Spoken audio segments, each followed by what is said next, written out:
The following is a Hoop Ball presentation.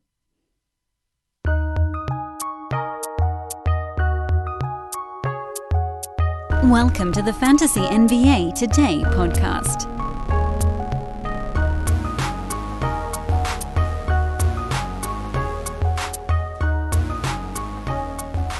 All right, guys, it's Thursday.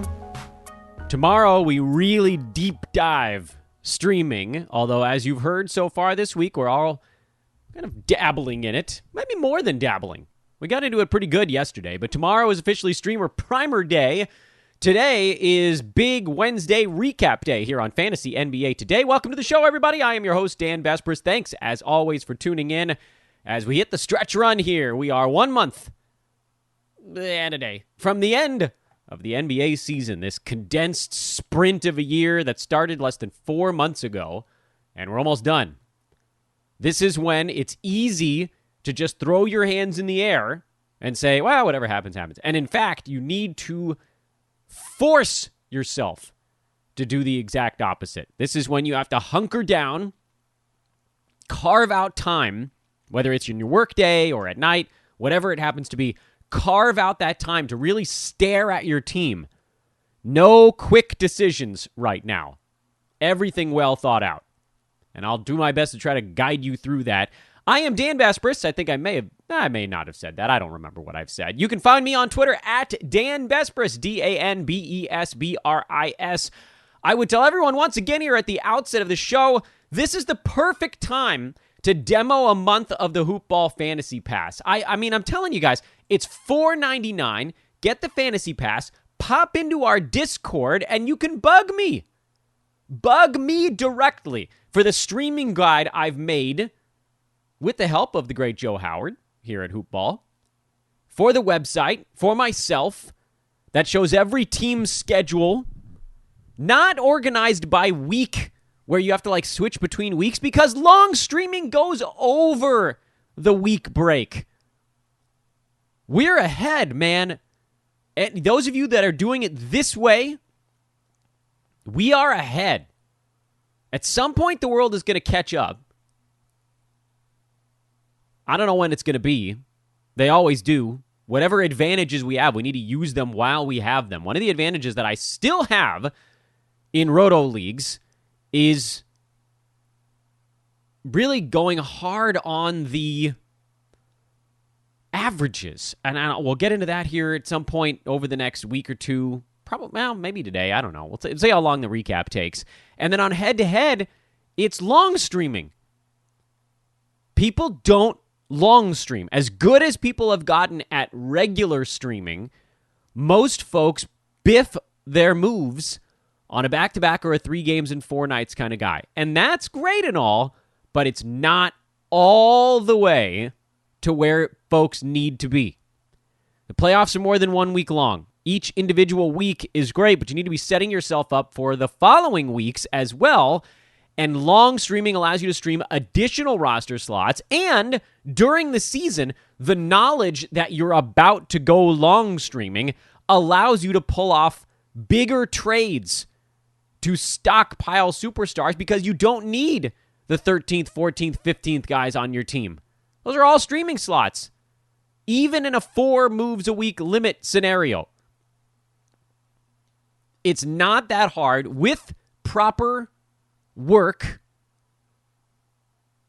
in a 4 weekly move head-to-head league to create 3 streamer slots. We just have to expand our definition of the word streamer. So let's dive into the Wednesday recap. No sense going into this whole, they don't call me pedantic for nothing. And that is my Twitter handle or the Twitter nickname for a little bit. Milwaukee beat Minnesota in a daytime blowout for the second straight day. The Wolves get ransacked in the afternoon. And there's not a whole lot to take away from this one. Giannis didn't play, maybe because it was a day game. My guess is he's probably back. I guess it could be tonight, as early as tonight. And it might be. I thought this was why Trey actually sat out on Sunday, but then he missed a game earlier this week as well. I thought maybe with treatment throughout an entire day leading up to an evening game. In any event, as long as Giannis is out, Bobby Portis is a good stream. Nothing else really changes on that Milwaukee side. On the Minnesota side, with Cat out, Naz Reid is an excellent stream. We just have no idea how long Cat's going to be missing. My guess is at most one more game. So do we bother? Probably not. Naz Reid's been racking up fantasy stats when he's on the floor this year, but certainly in a head-to-head where you're using up a weekly move, you can't do it. Roto Games Cap, you could potentially, because I think most Roto leagues, you can make your moves for the following day so that not everybody's trying to stay up till midnight and grab a guy at the exact same time.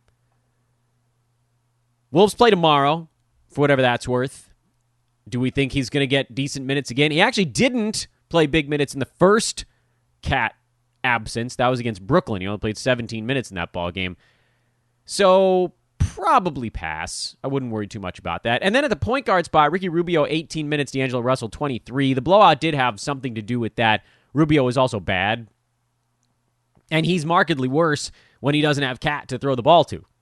Rubio gets a lot of his damage done working with the team's best offensive player. Still, it's something to monitor. I'm not dropping Ricky after this back-to-back. They got smoked 2 days in a row. Game wasn't even close by the third quarter. D'Angelo Russell is still on the rise. He's getting his game back. He's getting his minutes back little by little. And that could tip. Make no mistake. I'm not saying that Ricky Rubio is a guy you absolutely have to hold the rest of the way, but I would give him probably one more game. And then, if you're in a head-to-head playoffs right now, you can probably move along. You can turn that into a streamer slot, for all I care. Brooklyn lost at Philadelphia. They made a pretty good game out of it, fell way behind, and then ended up sneaking back in there for you gambling folks, the backdoor cover. Bruce Brown did end up being a pretty good stream in this ball game, as expected. Kyrie came back. KD went out. There's plenty of news, actually, surrounding Brooklyn, so we'll break all of that down. Deandre Jordan back in the mix. Nicholas Claxton back in the mix because LaMarcus Aldridge retired this morning due to an irregular heartbeat stemming from a rare illness, the name of which I've now forgotten since earlier this morning. It's a 3-name thing. I don't know. It's not super important that we get the name of the illness right. Winston Carter Wright or something like that. I don't know. Doesn't matter. So LaMarcus is done, which is an end of a very good NBA career. And for fantasy purposes, takes a guy off the board that was actually putting up fantasy stats with his new team. Now, Blake Griffin is not going to be playing in back-to-backs, so that is semi off the table. And then Jeff Green is also in the mix. Although with KD out, they can slide Green down and mostly play power forward. So that allowed Claxton and DeAndre Jordan basically to split the center minutes in this ball game. Jordan got 26. Claxton was closer to 22. So not a direct split, but it was a better matchup for DJ with Joel Embiid on the other side. Not that it was a good matchup for anyone, but Embiid did shoot under 50%. So I guess you can call that a miniature win in the ball game. Am I picking up DeAndre Jordan? I am not. Although I do think he probably has a lot of energy after basically not playing for 2 or 3 weeks. I'm still not picking him up. His fantasy game is not where it needs to be. He's not going to play 26 minutes every night. When Kevin Durant and Blake Griffin are in, that just mushes more front quarters into a bigger logjam. Claxton will see less. Jordan sees less playing time. Jeff Green would see less because KD's going to play 30 minutes at power forward. And so this team ends up sort of circling right back around to where they were before, which is Kyrie, obviously, KD, obviously, Harden when he's back, and then Joe Harris, who had a bad ball game but was actually coming off a pretty darn good one. He's the extra guy. The center position is a mess with or without LaMarcus Aldridge in the mix. The only nice thing was that when LaMarcus was playing, he was a fantasy value. You guys have told me that I often lose sight of who I'm talking about, so quick recap on this one. Brooklyn, don't bother. That's the short version with anything going on at the center spot now that LaMarcus Aldridge is out. No. Cleveland beats Charlotte. You knew the injuries were eventually going to catch up with the Hornets. They ended up needing a few more injuries, apparently, for it to officially now catch up with them. But this is where you're at. And this is how it happens with teams. You lose a key player. Everybody else can kind of pick it up for a little bit. And then they run out of gas. Especially with all these games mashed into the second half this year. Speedy second half of the schedule. Charlotte's just going to be a little bit tired. Not that they haven't had a few guys putting up some decent numbers. Terry Rozier came back. He had a really big ball game and continues what has been one of the best late-round fantasy seasons of the year. Miles Bridges is streaming along with Gordon Hayward and LaMelo Ball out. Devontae Graham, bad field goal percent, crept up in this one, but he's been good lately. Jalen McDaniels has also been solid with everybody hurt for this team, that including now P.J. Washington, also on the shelf. I thought Cody Zeller would do more. He only played 19 and a half minutes. He had a fine fantasy game, actually. 10 and 7, 2 assists, 5 of 6 shooting. You'll take that. But Bismack Biyombo getting 23 minutes again. Jalen McDaniels just slid him up to play a little bit of center in this matchup. I think you can leave the Zeller stuff alone, as it all turns out. But, not the worst stream in the world to get 10 and 7. You'll take it, I guess, but it was less than what we wanted. We knew Caleb Martin would disappear when Terry Rozier came back, and as guys return for this team, you're going to see people pushed out. P.J. Washington comes back. Jalen McDaniels is going to suffer from that one. Gordon Hayward and or LaMelo Ball come back, whenever the hell that might be, if at all. Then you really start to see things get shaken around a little bit. But for now, Rozier, obviously. Graham, yes. Bridges, yes. Jalen McDaniels, yes. That's as far as I'm going. Cleveland got not one, but 2 centers back on the same night. Larry Nance Jr. and Jared Allen each returned. Allen from his concussion, he played 30 minutes. Larry Nance from a 2-week battle with presumably inflammatory bowel stuff. Apparently he lost close to 20 pounds, so just didn't have much in the way of strength. But did play 20 minutes, had 4 steals, and they'll slowly move his minutes up as he gets his conditioning and strength back. This is not an indicator of how many minutes Larry Nance is going to play going forward, because Taurean Prince, who had a big ball game, he'll be dialed back little by little. You'll see Isaac Okoro play less. Dean Wade will play less. Isaiah Hartenstein still got 13 minutes and was pretty good in them, actually, but that's not going to stick. And then the guys that are likely to hang on, Kevin Love, who's been better lately, 27 minutes, 17 and 11 in this ball game. That's nice. Darius Garland. No Colin Sexton, by the way, in this ball game, so that would also push Okoro probably up to the small forward spot and slide Dean Wade to the bench, if I had to guess. Who needs to be rostered on this team? Well, I think you could say Taurean Prince is a streamer for now, and even that's a little bit dicey. Love, yes. Garland, yes. Sexton, yes. Nance and Allen, yes. Okoro, no. Hartenstein, no. Wade, no. Is that better? We'll try to do that when I'm talking about a bunch of guys on the same team. Spurs! What the hell, man? How do you lose this one?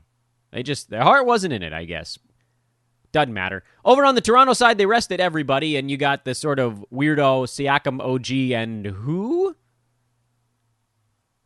But let's break it down, because it's actually important. Freddie VanVleet apparently expected back in their next ball game. Sounds like Kyle Lowry might also be back in their next ball game, which means Malachi Flynn is probably done temporarily.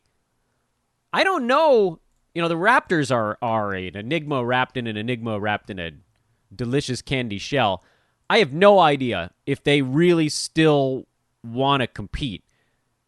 The Bulls being in a complete and utter free fall has certainly been a boon for teams like the Raptors and the Wizards and even the Cavaliers, who are somehow not eliminated from playoff contention at 14 games under 500. The Bulls have lost 4 games in a row, including some bad ones, and we'll get to that here in just a minute when we recap that Wednesday card. But the Raptors, despite going 4-6 in their last 10 ball games, have actually gained ground. The Wizards, 5-5 in their last 10. They're storming up the ranks. They're actually tied with the Raptors. Game back of Chicago for that 10th and final play-in spot. And the Cavs are only a game back of the Raptors and Wizards. So there really are now 4 teams fighting for the last play-in playoff spot in the Eastern Conference. The West is a little bit less interesting. The Spurs, the Warriors, and you could maybe say the Pelicans are all sort of kind of in. But the Spurs have been slumping. The Pels are not very good, so it's not like they're doing their best to gain ground. The Kings have fallen apart completely. The Thunder, Rockets, and Wolves are in tank mode, so you don't have to worry about them. So the West is a little bit less weird. the only thing you monitor in the Western Conference, the Mavericks are trying to get out of that 7 seed. They don't want to have to deal with the play-in tournament, so that'll push the Blazers.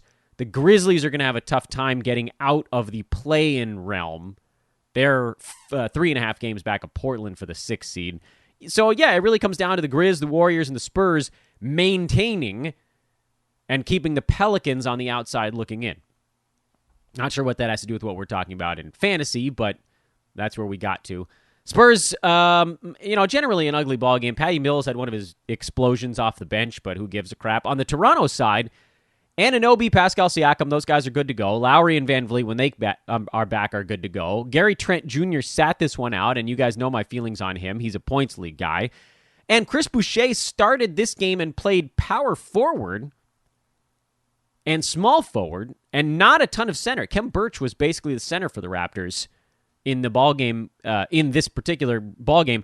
But again, let's assume Aaron Baines just isn't playing. We don't have to worry about him. Freddie Gillespie is actually really good as the backup front court guy, but he's not going to see enough minutes to be fantasy relevant every night.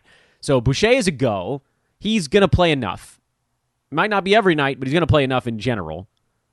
And this is sort of a weird game for him. He had 5 turnovers, but no blocks. 12 and 12 with a couple of 3 balls. Yeah, you'll take it. Malachi Flynn's about to get pushed out. If the Raptors fall back, then Malachi Flynn becomes a guy you retarget at that point. Trent is a points league guy. Birch is the one I'm watching right now.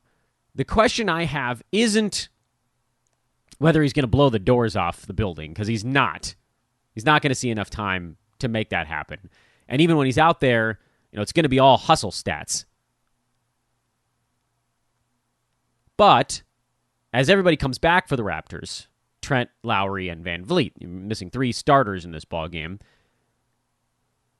What does that do? Does that push Boucher back to the bench and Siakam is the starting center? Does it push Gary Trent to the bench as sort of your Norman Powell gunner role?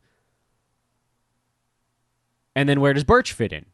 If Boucher is now the backup center, is there enough, as the expression goes, meat on the bone to get Birch in there for 25 minutes at power forward and center? I doubt it. Having 3 guys that all play north of 30 minutes out for this ball game really clouds the results. So don't go nuts. Don't do the Malachi Flynn dance, because things are about to get ugly for him. Maybe they do again get better down the line.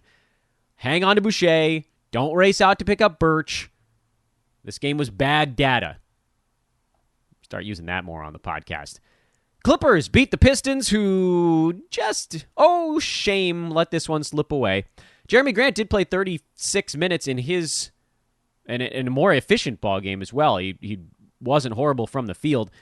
He's really settled into, I mostly just want to score at this point, and that's fine. His team is bad.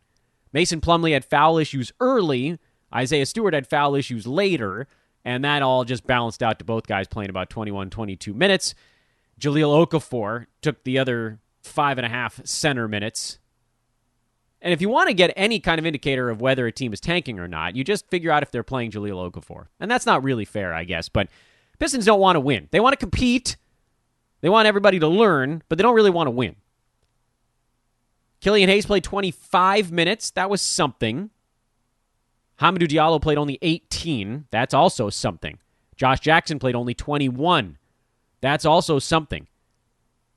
Dwayne Casey's he's trying to figure out a way to make sure they don't accidentally win ball games while also getting guys some run, but not too much.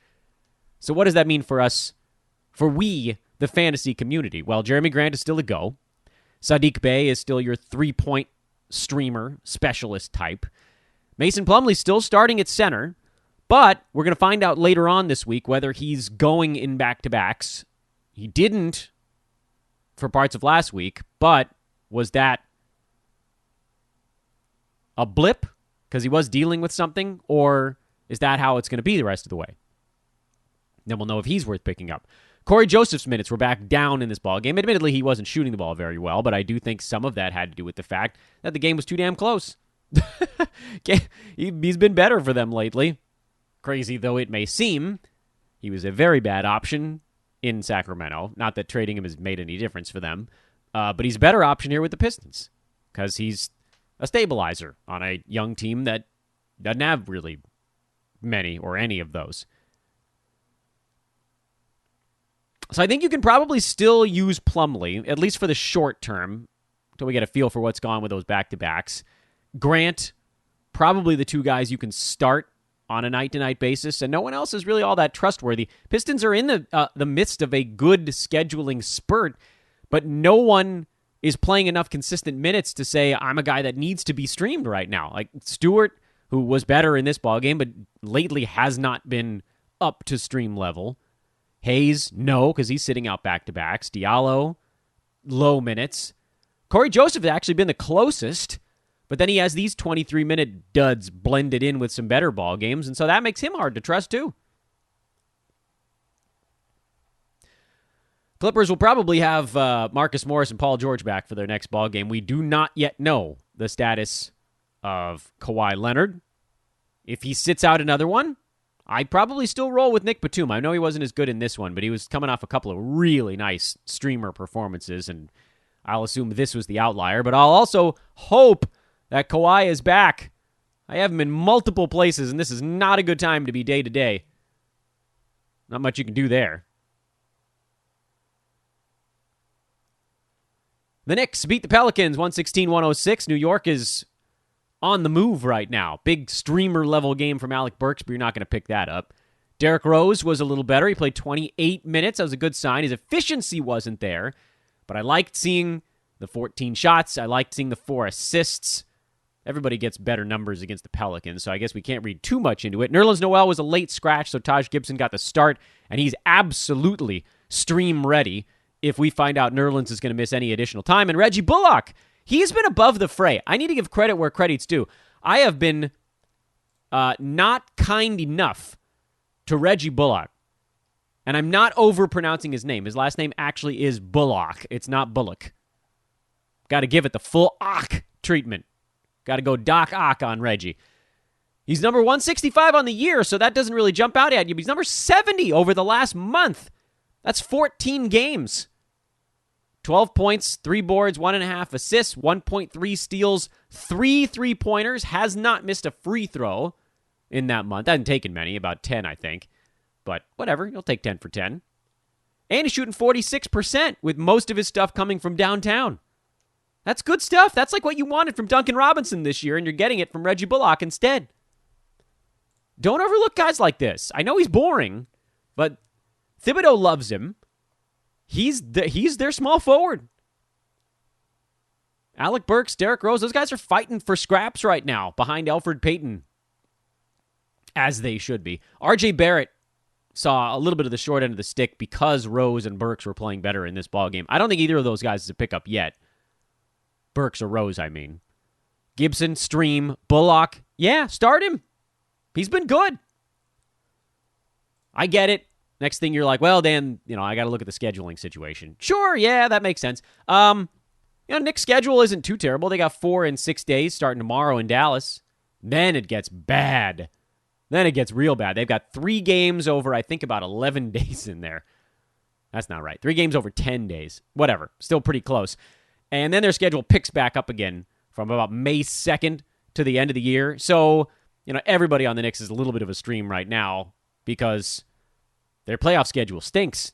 Next week and the week after, they're a mess. 3 games each of those 2 weeks. Blech. Oh, well. But if you're in a games cap, Bullock is good to go. Hey, James Johnson didn't need to miss any time. That surprised the hell out of me. I thought for sure with him leaving the previous game with a sore wrist, that meant he was going to need a day off. But no, and he stepped right back into a really nice role, actually. 28 minutes off the bench. Forward, center, just sort of big man minutes, but as largely a do-everything facilitator type. 13 points, 5 boards, 2 assists, a steal, 2 blocks, a 3-pointer, made his free throws. 4 for 10 from the field. Take 10 shots. That's actually kind of exciting. Shots probably go down for Johnson if or when Lonzo Ball ever gets back. But you guys know I have a weird soft spot for James Johnson as the guy who always should have been the much more impressive fantasy player and never really quite put it all together. This stretch, and he had a stretch with Minnesota last year also, where, and this is almost like as close as he's gotten to putting it together in this veteran role where he's getting steals and getting blocks. And the beauty part is no one's picking him up because he has these numbers that are sort of artificially depressing his value right now. Things that you know are not consistent, like the injury mid-ball game. So his minutes per game number is being dragged down by a 15-minute game in between a stretch of 28, 29, 33, 26, 27, 32, 33, 15, 28. So that, not something that's going to hold. He's shooting something like 39% over the last couple of weeks. Career 48%er. So that's not going to hold.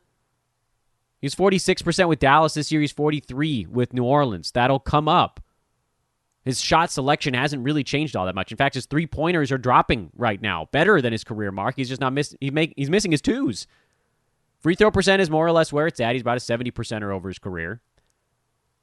So at his 28 minutes per game with New Orleans, he's at 10, 4, and 3, 1.1 steals, 1.4 blocks, and 1 three-pointer. That's not all that far off where he would be. His career numbers, he plays about 20 minutes, 21 minutes a game over his career. So you extrapolate that, you add some 40% to his career numbers, and he's where he's at. I mean, you might actually see steals go up and blocks come down ever so slightly, but everything else is pretty attainable. You might even see rebounds go up a little bit, although, you got Zion, Steven Adams, Brandon Ingram, those guys are all sort of chewing away at rebounds in front of him. So I actually like James Johnson a lot. If you adjust his field goal percent, and that's really the number here, from 41 lately up to 46 or 47, and you eliminate that 15-minute injury game, he's definitely inside the top 100. Those numbers put up long-term with a better field goal percent are inside the top 100 numbers. 1-1-1 guy and 1.1 or more in each of them. So, nothing shabby other than the three-pointers. So I like James Johnson. Put him on your list here. I think he deserves to be rostered and probably started in perhaps all 9 category formats. Head-to-head, roto, whatever. The only thing you look at, again, is what does the schedule look like? And they pretty much go every day from now until eternity. That's not really true. Their schedule next week is not that great, admittedly. They have games Friday, tomorrow, and Sunday this week. And then they're Tuesday, Thursday, Saturday next week. So it's every other day until April the 28th, at which point they actually do have a stretch of 5 games and 7 nights. So that's a pretty good spot. If you're waiting to use James Johnson, that's where you can kind of target it. Or if you're in a games cap format, just do it now. We're not moving very fast. Orlando at Chicago. I kind of knew that was going to happen today, so I didn't want to get too much into the streamer stuff until tomorrow. Orlando beats Chicago. What? Wendell Carter Jr., revenge. Sweet revenge game. The rest of these guys, I don't know what the freaking impetus was to play so well, but they did. Orlando was really good. Chicago continues to be quite bad, and there's stuff to analyze on both sides of this ball game. First, Chicago. Thaddeus Young played only 14 minutes in this game. That hurts my heart. Daniel Tice was excellent off the bench in 27 minutes. He's pretty close. I'm going to call Tice a streamer at this point. I don't think he can get quite up and over the hump as a power forward behind Vooch and Thad. And there will be games like this one where it gets there, but Lauri Markkanen is also fighting for those minutes, and that will cut into it from time to time. So you want to use a guy like Tyson head-to-head when you can pile up stats from him quickly. And Chicago is in a decent scheduling block right here in that they go really starting tomorrow. They got 5 and 7 games starting tomorrow. That jumped out at me, didn't it? So Chicago guys are good to grab. They got a game against Memphis tomorrow night, Friday night. Memphis, Cleveland, Boston, and then Cleveland, Charlotte again. So pretty good opponents as well. Only one of those 5 games, I should say, might have a little bit of defense in it, and that's Cleveland. Boston, maybe. I think they're really more of a scoring team anyway these days. And then Charlotte, lots of possessions. Memphis, lots of possessions. Anywho. So, yeah, Chicago's about to move into a pretty good streaming situation. So head-to-head, folks, take note. Daniel Tice has been interesting. Sato is worth streaming with 5 and 7 days. Thad, I'd stream Thad with 5 and 7 days. Kobe White is dead to all of us. He's useless at this point. And then Patrick Williams is actually probably worth streaming on a 5 and 7 day situation because he's been doing quietly, not really super useful stuff, but he's got this nice floor because he's playing a whole bunch. And if you look at his ball games, there's some real fat duds mixed in there, but at least he's gotten, over his last 4 games, he's basically done nothing other than get steals. And you just hope that if you stream him for 5 games, you get a couple where he actually puts the ball in the hoop a few times. So like maybe a couple of 10s and 11s in the scoring column, 4 or 5 boards, 1.5 assists. If you do that 5 times over 7 days, that probably gets you inside the top 100 over a 5-day span. But he's barely, because his fantasy game stinks. But yeah, Thad, I'm still okay with holding on to Thad a little bit longer. You got to give him a little bit more rope.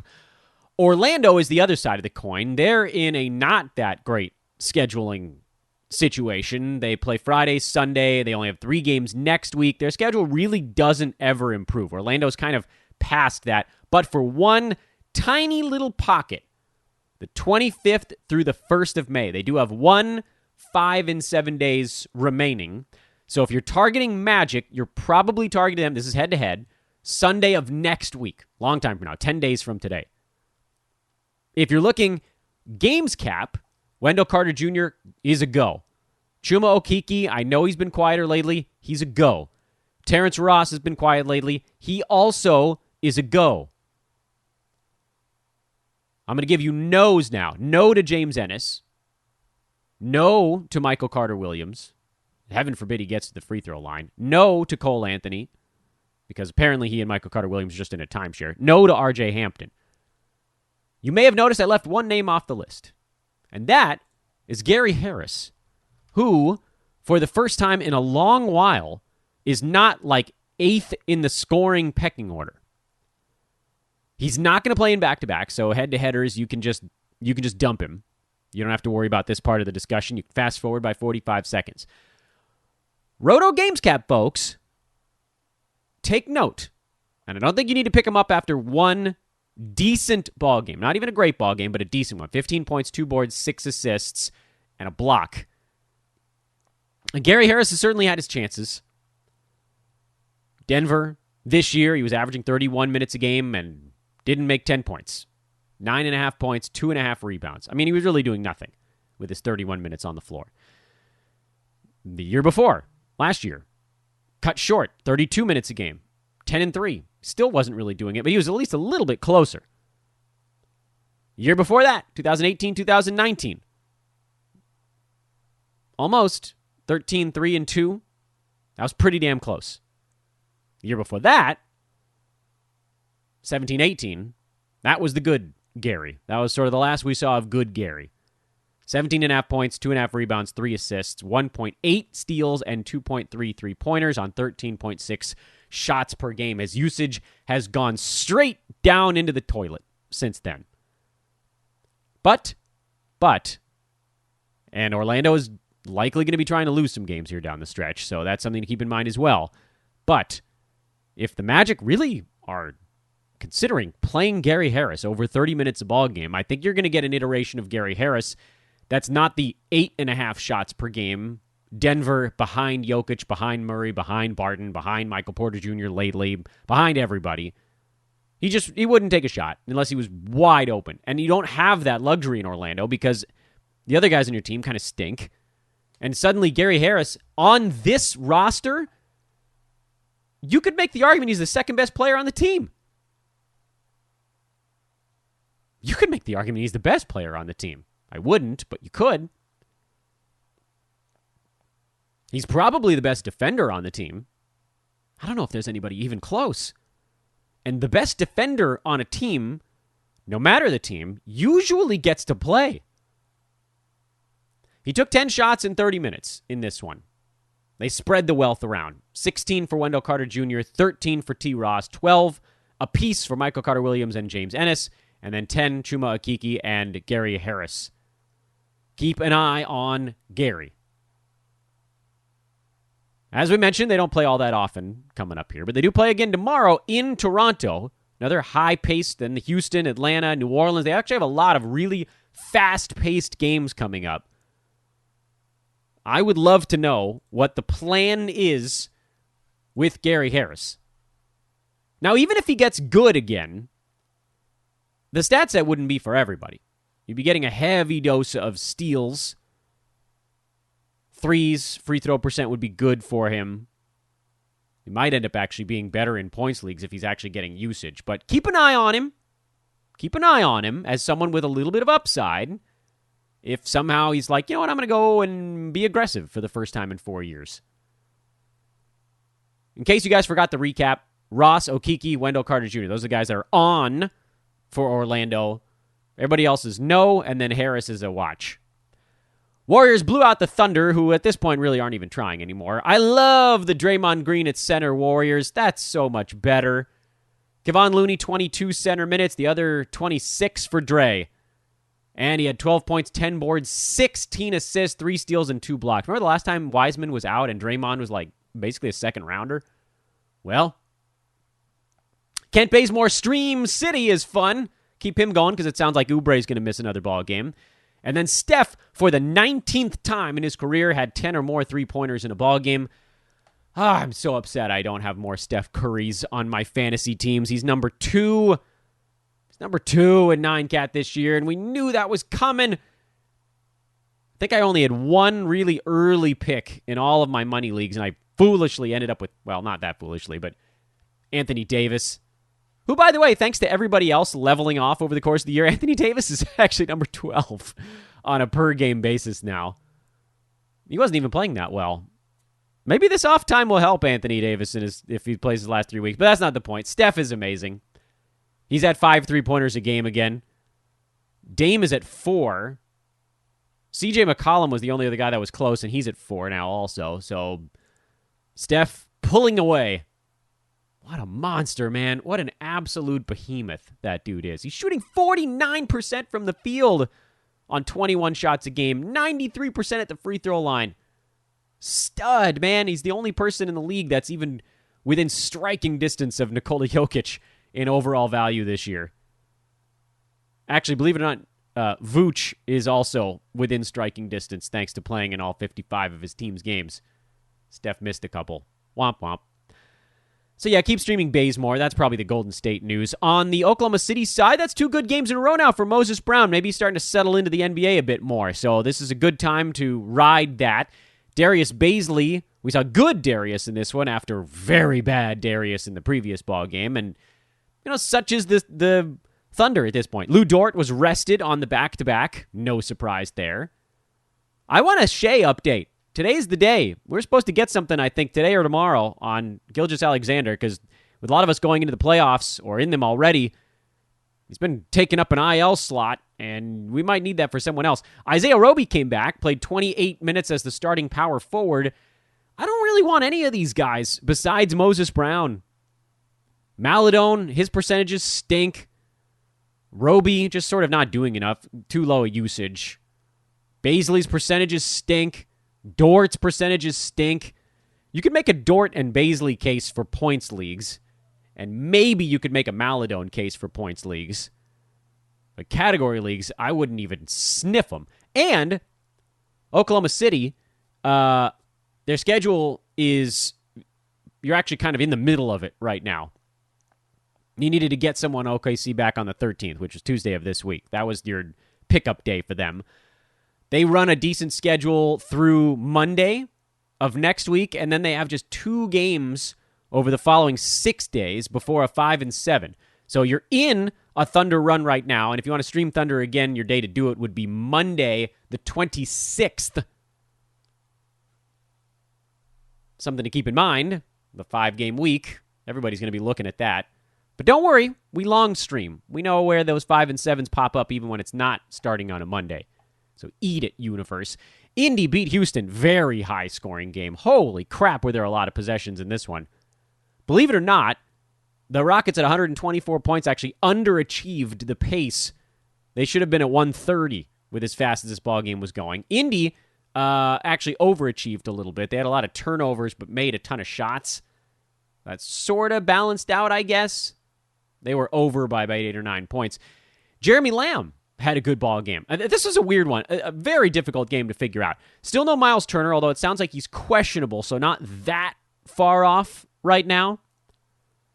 TJ McConnell's been solid of late. Brogdon, LeVert, Sabonis, those are the easy ones. I thought Justin Holiday would do a little bit more with guys missing, particularly here Doug McDermott, who might be back for the next ballgame, which again makes this a difficult spot to say, oh yeah, you got to go do something with this, because you're kind of already in it with Indy also. They were another team that started the 5-7 on Tuesday. We talked about that on the podcast.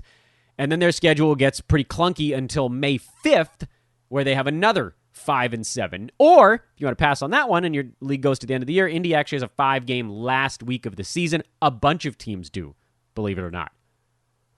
So no, I'm not picking up Jeremy Lamb, which is unfortunate because I like Jeremy Lamb. I just think Doug McDermott comes back and ruins the fun. But he, Justin Holiday, even McDermott, those guys are all streamable when you catch him on a 5-7. Houston, start the starters. You guys know how I feel about this ball club. Start the starters. Kelly Olynyk, wow, has he been good with this team. Christian Wood, actually looking like he's carrying again. That's really nice and useful for those of us that have him in the playoffs. John Wall, he'll sit out back-to-backs, but he's playing okay, actually. And he's getting all he can out of this year right now. Jayshawn Tate, you start him, and Kevin Porter Jr., you start him as well. Dallas at Memphis. Luka with the craziest game winner I've seen in a long, long time. Go look up the video on that one. Sadly for Dallas, nothing changes on the fantasy side. They are a two-horse machine. Yes, I saw Jalen Brunson almost had a triple-double. No, I don't care. Memphis, Grayson Allen is on a heater right now. I still think he's more stream level, as actually a lot of guys are on Memphis. The start guys on Memphis are JV and Slow-Mo right now. And you could make the argument that Ja is startable, although I don't know that you have to. He's number 185 in 9-category leagues. Like, legit, guys, not close to value throughout this entire season. Oh, you guys are going to kill me for this, but I think Ja Morant should be a streamable spot on your team. He's a little more valuable in head-to-head because he can pile up those counting stats, but hurting you in percentages, doesn't hit threes, doesn't get steals, doesn't get blocks, turns it over a lot. It's a lot of down arrows. Slow-Mo I like. JV I like. Dylan Brooks, he plays a lot of minutes, but he's more of a points league type of guy. In category leagues, I think Brooks, Clark, Morant, Allen, all of those guys you put in the streamer bucket. Does Memphis have a good stretch coming up? Yeah, they've got one starting on Sunday of next week. I love that. I love being able to make a move at the end of one week that carries through most of the following week, preserving early week moves for the next week of your playoffs. So yeah, I would say you could target some Grizzlies on the 25th of April as a nice way to close out a week. Wizards beat the Kings. Kings were without Richaun Holmes. Hassan Whiteside and Damian Jones split the center minutes. Whiteside got 23, and that's more than enough for Hassan to have value. In fact, he would have had a bigger line if not for going 2 for 5 at the foul line. 12 and 9, a steal, 4 blocks. Stream him. I think Richaun Holmes is out for a couple of ball games. I bet he misses a week. So if you can get another 2 or 3 games out of Whiteside, and this is really more for the games capped folks because the Kings' schedule also sucks basically the rest of the way. The Kings don't really have a nice streaming pocket from now until the end of the season. They have one of the worst schedules in the NBA from now until the end just because of how everything is spaced out. So you do have some 4-game weeks mixed in there, but they don't have any 5-7s. They have a back-to-back with Minnesota, Tuesday, Wednesday of next week. Those will probably be some high-scoring, fun ones. But then they're off for 3 days. So there's no clustering. Every time they have a back-to-back, there is some space in between. I need clustered games. Roto Games Cap, though, fire him up.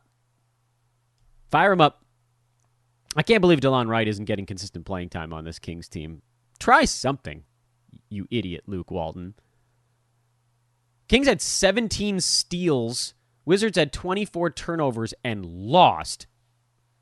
Kings, had 17 steals and lost. Wizards had 24 turnovers and won. Westbrook continues to play well lately. Beal was solid, if unspectacular. Davis Bertans banging in three-pointers these days. Minutes were down, but he got his shots off. I guess that's something. Daniel Gafford was the guy we were watching. Minutes still at 16. I called him on a show yesterday? Wednesday or Tuesday. I can't remember. I called him one of the most over-rostered players in fantasy. He just got picked up everywhere because his per-minute stuff was really good, but his minutes aren't moving. Alex Len, Robin Lopez, Deandre Gafford, they all played between 13 and a half and 17 minutes yesterday. So, yeah, nah. Bertans is your streamer level guy on that team, and Rui is also games captain. No thanks. They have a 5-7 that starts on the 25th also, by the way. That continues with an additional 5-7 that starts on the 30th. If you missed the first one. Second half of the season, man, it's crazy right now. Denver beat Miami. If you're looking for injured star theory stuff, we talked a little bit about that on the Charlotte side. They played well for a week or two when their stars went down. Denver played well with Jamal Murray going down. Nikola Jokic triple-doubled. Michael Porter Jr. 25 and 10. P.J. Dozier decided he needed to be the step-up man coming off the bench for 15. Michael Green had 17 off the bench. Denver shot 54%. Just a nice offensive game for the Nuggets. Aaron Gordon, 16, 9, and 3. They're going to need him to do a little bit more. I thought Will Barton would have a better ball game, but he just out to lunch, and maybe that's the Jimmy Butler effect. Denver, as far as who you can use here going forward, this game was kind of clouded the numbers a little bit because you got all these big bench performances, but Jokic and Porter Jr., obviously. Aaron Gordon and Will Barton are guys that I do think also stay above the cut line. Monty Morris, Facundo Campazzo, streamers. Streamer level. So, and when I say stream, I mean game played, maximize games played. Denver, they got a 5-7 that starts on the 23rd, Friday of next week. Take note. That's actually really useful because a lot of the 5-7s that start tomorrow end in time where you're going to need another one on a Friday. It's a way you should be plotting your long streaming for your playoffs. On the Heat side, Kendrick Nunn, better in this one, 16-4, steal block, couple of three-pointers. He's a very nice head-to-head stream type of guy. Tyler Herro probably also falls into that department. Duncan Robinson definitely falls into that department. And somehow, lately, Trevor Ariza has also fallen into that department. Miami is on a back-to-back 5-7. We've talked about that earlier this week. So you missed the first one. If you're thinking about picking up a Heat, do it on Sunday. That's your moment. That'll carry you through Saturday of next week. Okay, that was a very long breakdown. So I'm going to jump over promo on this one. As we just found out that apparently Zach LaVine is in health and safety protocols and is likely to miss multiple games. So I guess that changes our breakdown on the Bulls. And, that's a shot to the gut on one of my fantasy teams. So Kobe White, I guess, is a guy you can hold now. That changes that. We'll see who steps up. Woj noting in his tweet that he's expected to miss several games. So we don't know if that means it's a positive test or if it's a definite exposure. If it's a definite exposure, he could be back in a week. Negative testing. If it's a positive test, he might miss the whole fantasy playoffs. So that's it. That sucks. Short look ahead here on this Thursday card. I do want to once again mention, by the way, thank you to everybody that's reached out on our recruiting here on the podcast. I want to throw that out there again. If you guys are interested in making the leap, you want to be a fantasy analyst, DFS or full season, and are ready to put in the time to make this thing special, hit me up at Dan Vespers on Twitter or email teamhoopball@hoop-ball.com. That's the only promo I'm doing on today's show. Tomorrow you'll have plenty. Don't worry. Milwaukee, Atlanta, Bucks favored by 4 on the road. Either that means both Giannis and Trae Young are out, or they're both in, if I'm reading the line properly. If Trae's in, Brandon Goodwin disappears over on the Atlanta side. If Giannis is in, then Bobby Portis goes back to that bench gunner role that he had before. Warriors are in Cleveland on the back-to-back. The Draymond at center stuff has been really nice. We'll see if anybody gets held out on the Cavs side and what the health status is of Colin Sexton as well. I hope that all those guys play, but there isn't a whole lot to track there other than kind of who's a streamer-level guy. Sacramento at Phoenix.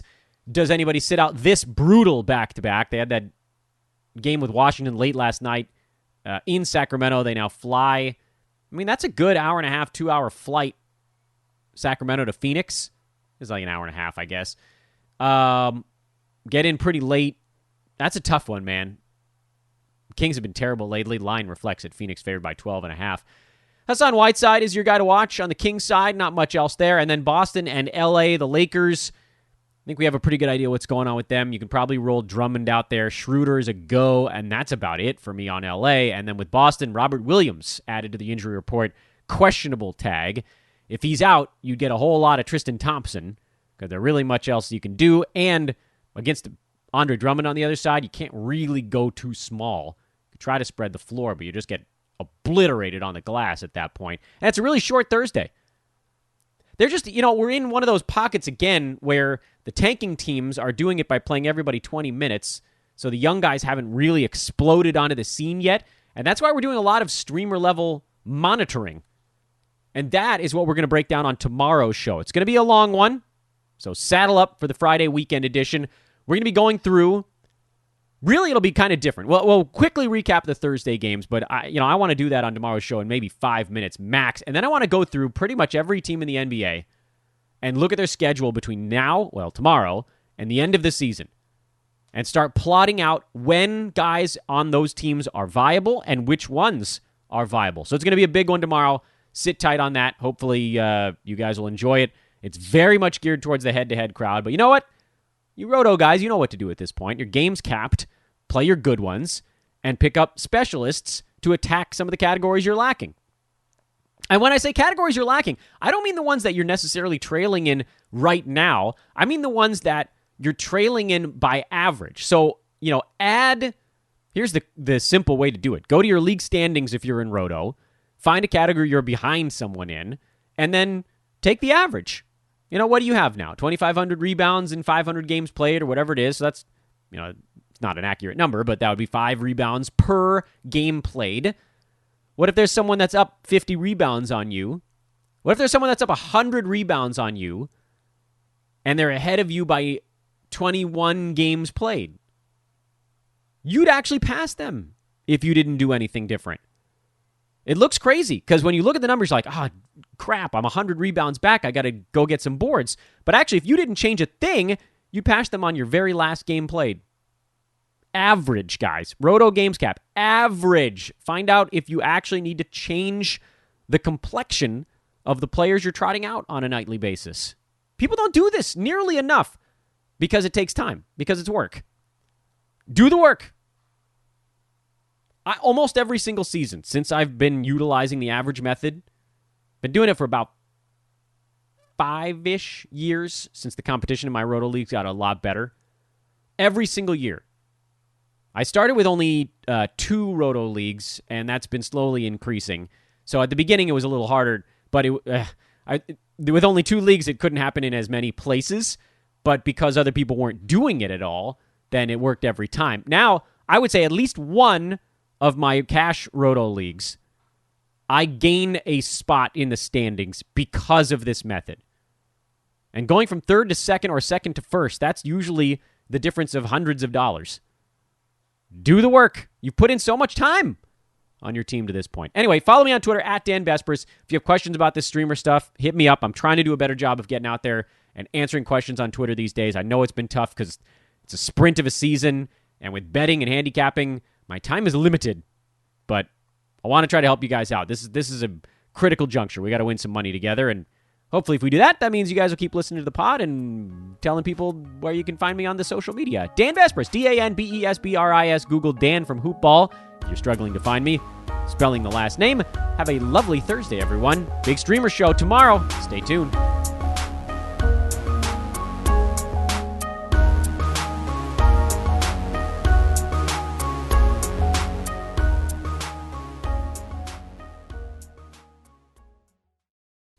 This has been a Hoopball presentation.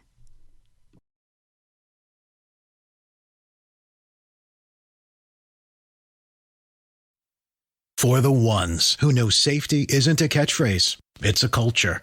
And the ones who help make sure everyone makes it home safe. For the safety-minded who watch everyone's backs Grainger offers supplies and solutions for every industry, as well as safety assessments and training to keep your facilities safe and your people safer. Call, click Grainger.com, or just stop by. Grainger, for the ones who get it done.